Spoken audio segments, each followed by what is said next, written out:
In this video, what we're going to be talking about is whether or not cheating and adultery should be criminalized. I'm against this. I'm going to tell you why in this video, and it has less to do with the legal implications of it and, the societal contracts, but more to do with you yourself and how you value yourself and how you value the relationships that you have with other people, and whether you want to be the kind of person that forces people to comply against their will with things, or if they voluntarily act in a way that's genuine towards you. I'm John from BulldogMindset.com. On this channel, I teach you how to be a man. I teach you everything you need to know, from building financial wealth to getting that physique that you want, to getting those girls, and to really go from what I call the victim mindset to the bulldog mindset. If that sounds like something you're interested in, if you want to become a bulldog and change your life, click that subscribe button, join us on the journey, and make sure you click the little bell so you get notifications, because a lot of my videos don't surface with the YouTube algorithm. I wonder why. Silent Warrior replied and he said, "Hey John, I was thinking it would be a nice idea to discuss if cheating and adultery should be criminalized at date.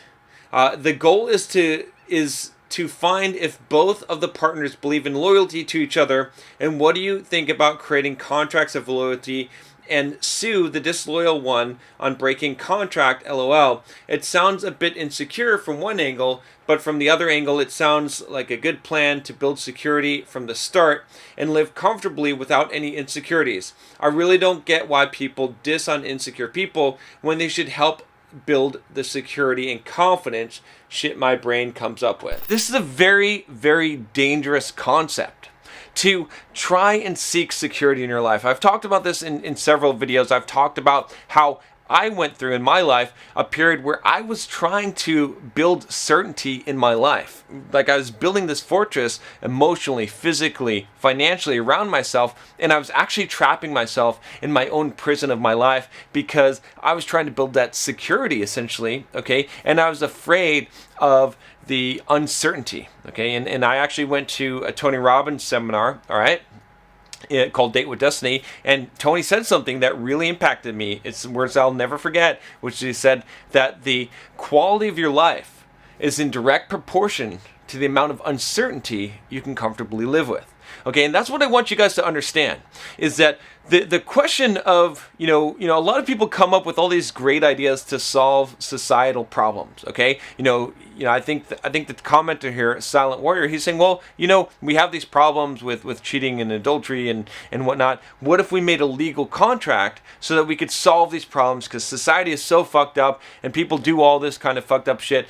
And, me as a person, I want to be secure. I want to know that my spouse or, whatever, I get in a relationship with someone, that they're not going to be disloyal to me. The problem with that kind of thinking is that it is a very insecure kind of thinking, okay? And again, when you have no uncertainty, when you have a complete certainty, your life becomes dull and it becomes boring. I'm not saying that you should spice up your life by saying, by by basically, making it so that you have chaos. I mean, you probably shouldn't, no offense to anyone who's married to a stripper, but unless you're looking for a wild life, you probably shouldn't marry a stripper that does a lot of cocaine and drugs. That's going to be kind of an adventurous life. You're going to have a lot of uncertainty. If you lock someone down and you basically take away their free will, and you basically make it so that they're legally obligated to be loyal to you, you've taken away a lot of the thing that makes life exciting,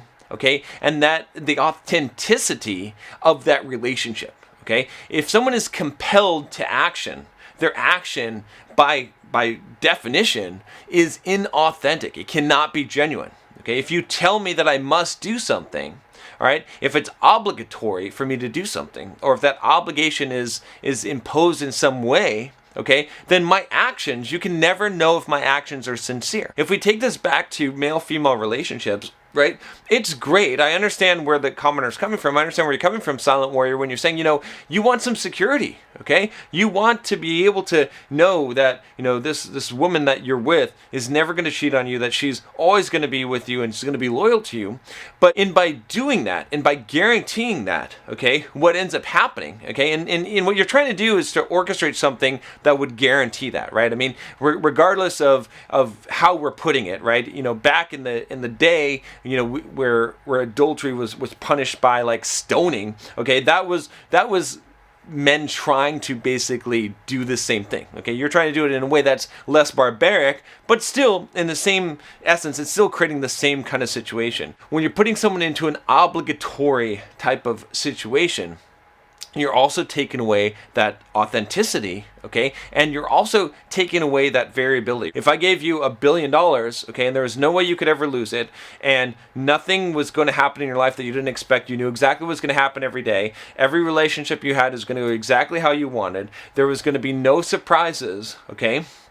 And you couldn't die, you couldn't be harmed, nothing bad could ever happen to you, your life would be utter boring. It would be totally boring. Okay? The thing that creates the spice in life, the things that create spice in relationship, is that you don't know what's going to happen. And in fact, if we go to relationships and we specifically talk about relationships, the thing that makes a relationship passionate, the thing that creates that whole spark and that chemistry, is the idea that this person may reject you, that they do not unconditionally love you, that they are picking you, that they're choosing you to be with you for a specific reason, okay? That they're making that active choice. If they were compelled to make that choice by penalty of death or by legal penalty, okay, you could never judge if their actions were true. In fact, they could never know if their actions were true or if they were doing it just because that's what they felt compelled to do. It does not serve the purpose, right? It ultimately may actually work in keeping that structure together,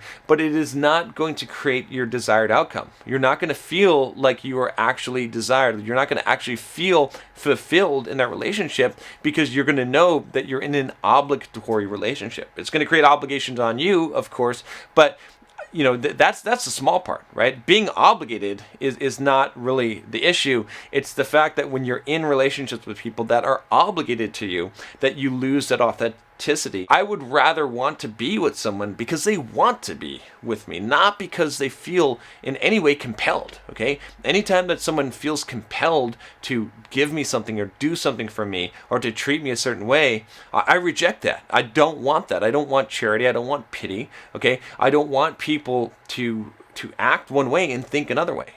Think about the kind of situation that you'll be in where you have like a spouse that is thinking one thing, okay, maybe hates your guts, maybe is fantasizing about someone she would rather be with, but is stuck with you and is basically just dealing with you. Would you really be happy in that situation? You should be more comfortable with being alone and with being by yourself than to have someone that you don't really have, okay? That to me is the most frustrating experience in life, is to have someone that you don't really have, that they're not really there because they want to be, that they feel obligated to be there, or they're doing it out of some other reason than genuinely wanting to be with you. That's the ultimate rejection. I'd rather face 100, 1,000 flat out rejections than one of these where someone is actually in a situation where I'm being prevented from, where I'm being basically hung on a string. We need to have our insecurities. We need to have uncertainty in our lives in order to enhance the quality of our lives, okay? We need to embrace that uncertainty as a person, okay? What you can do is you can start embracing that. Start to realize that these are the things that add spice to life. That is all I have for you today. If you haven't already, click the little link here in the card or in the description to take the Bulldog quiz to see what kind of a bulldog you are. Talk to you next time. Take care.